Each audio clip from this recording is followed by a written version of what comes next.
নমস্কার, আপনারা দেখছেন সংবাদ পরিবর্তন।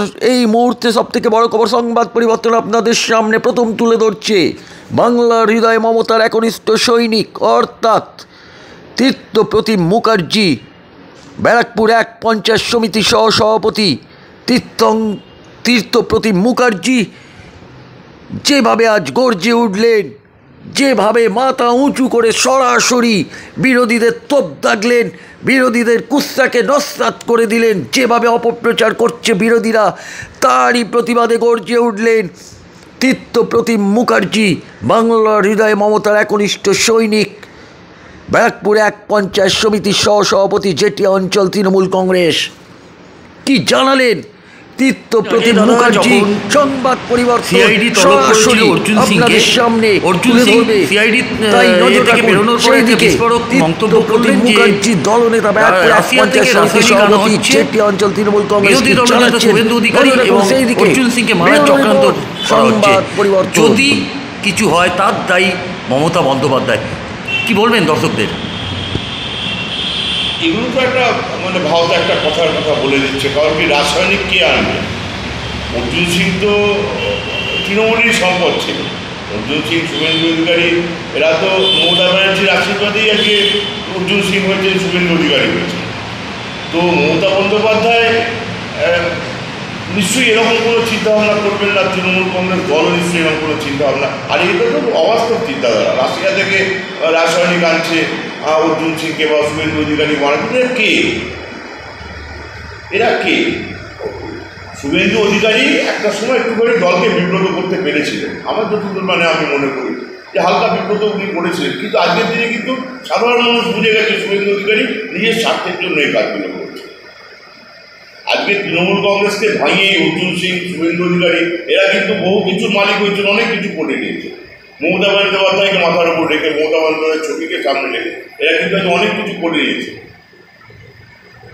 যা কিছু এরা করেছে সব কিছু মমতা বন্দ্যোপাধ্যায়ের ছবিটাকেই কিন্তু সামনে রেখে করেছে।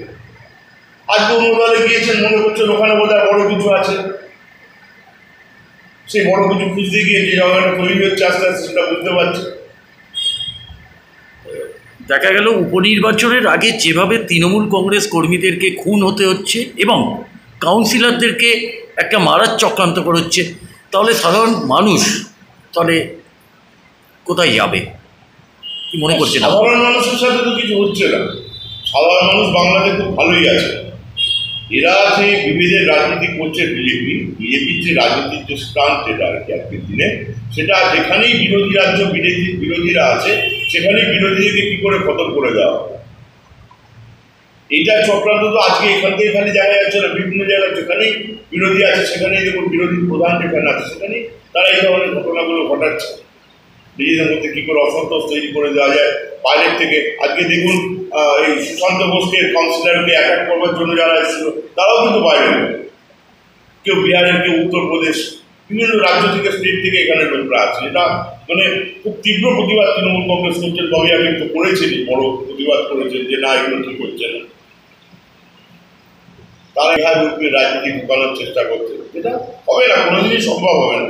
কারণ আমাদের এখানে লাঠিয়াতে দাঁড়িয়ে আছেন আমাদের দিদি মমতা বন্দ্যোপাধ্যায়। আজকে বিজেপি নেতা প্রিয়াঙ্কু পাণ্ডে একটা বিস্ফোরক মন্তব্য করছে যে, প্রিয়াঙ্কু পাণ্ডের নাম আমাকে বলবেন না। প্রিয়াঙ্কু পাণ্ডে কিছুদিন আগে আমাদের এই 19 সালে এসে তৃণমূলে জয়েন করলো। তার আগে তৃণমূল করতে আবার চলে গেছিল বিজেপিতে। আবার আমাদের এই মালঞ্চ বাবাতলায় সুবোধ অধিকারী প্রাথমিকেরা ছিলেন, সুবোধ অধিকারীর সাথে জয়েন করলো, হাত থেকে পতাকা নিয়ে জয়েন করলো এখানে মালঞ্চ বাবাতলায় যেটা। আবার চলে গেছে কিছুদিন আগে লোকসভা ভোটের আগে চলে গেছে আবার বিজেপিতে। এদের কি আছে বলুন? এরা এনজিও চালায়, এরা কোনো রাজনৈতিক লোক বলে আমি মনে করি না। এরা কি বক্তব্য রাখছে তার কাউন্টার দেওয়া আমাদের ঠিক উচিত হবে না। 2026 বিধানসভা নির্বাচন, তার আগে দেখা যাচ্ছে যে প্রবীণ এবং নবীনদের ভেতরে একটা পার্থক্যের দ্বন্দ্বের সৃষ্টি হচ্ছে। আপনারা কিভাবে দেখছেন সেটা? না, এটা কারা দেখতে পাচ্ছে আমি জানি না, কিন্তু আমি তো ধরুন প্রবীণ পর্যায়ে প্রায় রয়েছি, হ্যাঁ। তো আমি তো দেখছি যে আমরা তো খুব সুন্দর তারাও আমাদের সাথে সহযোগিতা করছে, আমরাও সহযোগিতা করছি। আর 26 যদি বলেন দলটার নাম তৃণমূল কংগ্রেস। ঘাসের ওপর জোড়া করতো। ঘাস এমনই একটা জিনিস যে একটুখানি যদি জল পায় না, ও ছেড়ে যেতে বেশিক্ষণ সময় লাগে। তো শিকড় আগে গ্রাম বাংলার ঢুকে, বিশেষ করে পশ্চিমবঙ্গে, বাংলাতে আজকে তৃণমূল কংগ্রেসের শিকড় এমন একটা জায়গায় পৌঁছে গেছে, 26 সালকে নিয়ে আমরা কোনো ভাবনা চিন্তাই করছি না। সত্যি বলছি, আমরা তো বিরোধী দিকে একটা উপনির্বাচন গেল, একটা এত বড় উপনির্বাচন গেল, সেই উপনির্বাচনে আমরা কোনো বিরোধী দলকে দেখতেই পেলাম না চোখের সামনে।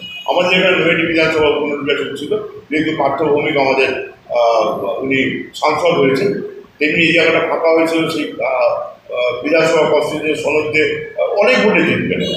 আমরা তো বিরোধী কিছু দেখতেই পেলাম না। জানেন, এখানে ওই গাছের মধ্যে পেরেক দিয়ে ওরা ওই ফ্লেক্স লাগাচ্ছে।